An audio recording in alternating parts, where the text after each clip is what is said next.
कहते हैं जी कि किसी प्लेट पर अब्दुल्लाह का नाम लिखा हुआ हो, ये ऐसी घटिया चीजों पर अल्लाह के नाम न लिखा करें, वरना तो बहरहाल खा लेंगे तो कोई कुफर नहीं है, लेकिन नहीं होना चाहिए।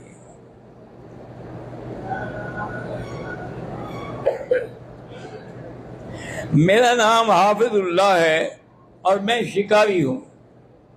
कई दफा शिकार हलाल करने से पहले मर जाता है तो वो हराम है।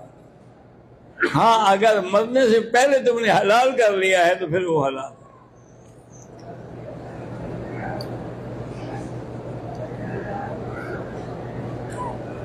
मेरे शौहर ने सऊदीया से मैसेज पर अल्फाज कहे कि तुम मेरी तरफ से आज़ाद है या।